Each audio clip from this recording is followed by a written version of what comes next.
Hey folks, my name is Jürgen, aka Nerd and Proud of It, and Destiny has brought you to my channel today to talk about Powerleech. You might have heard it, you might have seen it, you might see Rudy's video about it. If you have not, Powerleech has been bought out over the last couple of days, maybe even weeks, and the price of course went up.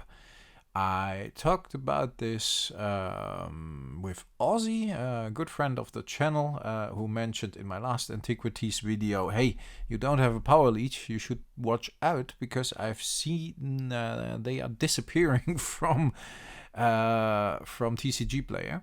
And I saw over here in Europe on Card Market, which is roughly the equivalent to TCG Player for us, I've seen the copies dwindle as well a bit.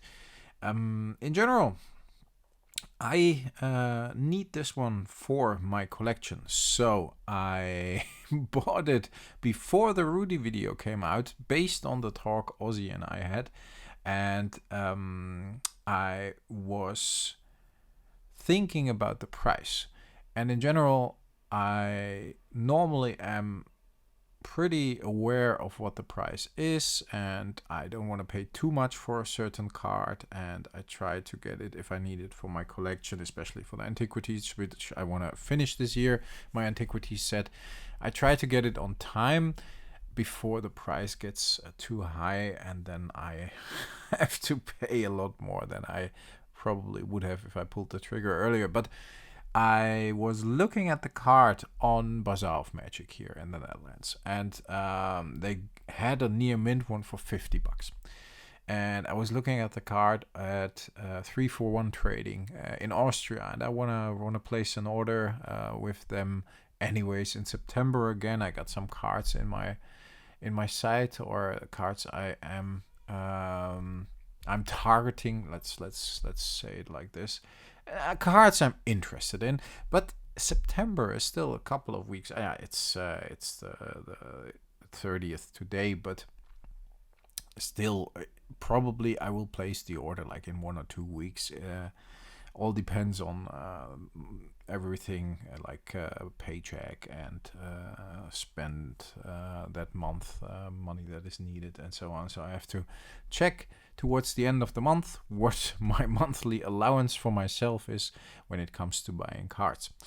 Rambling on a lot, but just want to make a point. So I looked at Bazaar of Magic and I saw the Powerleech for $50. And I thought, okay, fuck it. If a near mint Powerleech at the moment is $30-40, who cares? I want to order some cards anyway, just some cheap unlimited commons, just to fill out my binder a bit more. Let's add Powerleech to it. If you pay $10 more than you would have paid somewhere else, okay, so be it. And then the next day I saw the Rudy video coming out. And I think $50 for near mint. Yeah, you can see it here. Let's see if I can isolate the rest of the order, so you only see the Powerleech.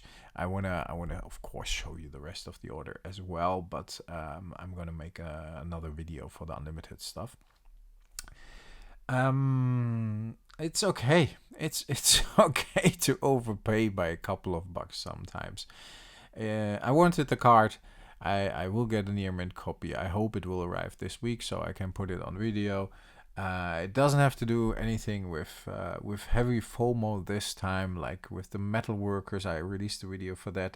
The FOMO hit me hard. The Powerleech has been on my radar for a long time.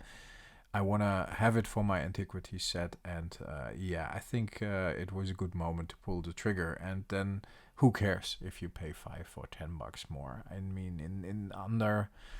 at the bottom line, in a couple of years, nobody cares anymore. So I think it was okay, and I can live with that. And I sometimes consciously pay a little too much, especially if you pay and buy at a store.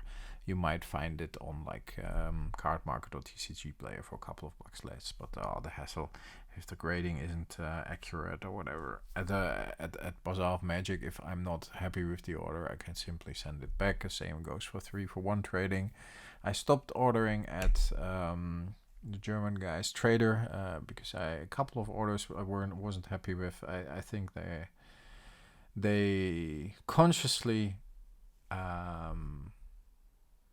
don't tell you about certain issues with a card, which is not necessarily a deal breaker, but just enough to annoy you a lot, but not enough to send the card back. So I stopped ordering from them, and I know at Bazaar of Magic I pay a premium, pretty much a heavy premium, I think, and that's okay because I normally get the order the next day and so on. And at 3-for-1 it takes a bit longer, the shipping costs are high, the insurance is high, there has been one package that has gone missing, so I'm a bit more hesitant to pay to replace. But yeah, everything was taken well care of by them. It's not their fault, it just was the postal office or the courier service. So nothing against 3-for-1. I'm personally, it's my favorite store to order old stuff from. But what I recognized as well, folks, and just a quick mention of that, if you have paid attention to Gates of Phyrexia, if you have paid attention to Power Artifact, if you have paid attention to Haunting Winds, these kind of uncommon cards are targeted heavily, and that might have to do something with the Brothers' War. Oh, my battery is low. That doesn't help. Normally it should be connected to, yes, to the power outlet, but or to the yeah, you know what I mean. But to simply connected to power.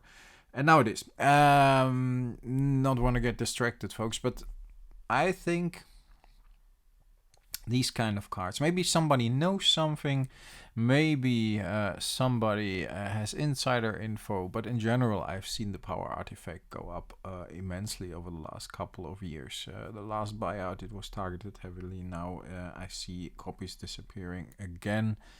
So, and Gates of Phyrexia, Gates of Phyrexia, I got it on screen here, but I can't really read it because my editing screen is so small. You know what I mean?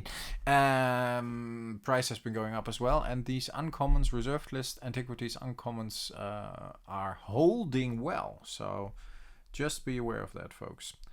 I would say if you need one of those cards, get one. Be done with it like I did now. If you want to get more, then it might be clever to just get one to have for your collection and wait, because I, on the other hand, don't think the price will hold. I see a lot of copies available of uncommon antiquities still, and they will disappear over the years, but for now, price range of $50 to $100 is quite expensive. I'm not sure if they ever will go down below, like for near mint copies, of course, and light plate or good or very good or whatever, excellent, probably will cost you a little less. But I'm not sure if these cards will go back to where they were, and I don't think so, to be honest. So they might retrace over the next couple of months because there are simply too many still on the market.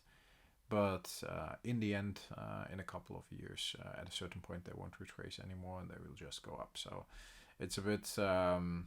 people are, of course, now trying to cash in. Because they see, hey, I got 6 Powerleeches. Let's sell to near mint. Let's sell 2 for $60-$70 and make $120, $140 and buy something else. And I still got my playset, but at a certain point, the population of the card will be gone to a certain extent that it's not retracing to where it was again. So, price-wise, if that makes sense, folks, I hope it does. Thinking out loud here, but yeah, just wanted to have that conversation with you today. It's Random by Tuesday, so I bought the Powerleech, and I will hopefully be able to show it to you this week. maybe on Collection Thursday if the card comes in tomorrow or the day after. It hasn't been sent yet. I guess Bazaar of Magic is busy with the Dominaria pre-orders, but I'm hopeful it will arrive this week, so I can unpack it on camera and we'll have a look at it and see how the situation around Powerleech develops during the rest of the week. Thanks for listening, folks. Have a great rest of the week, and I talk to you next time. Bye bye.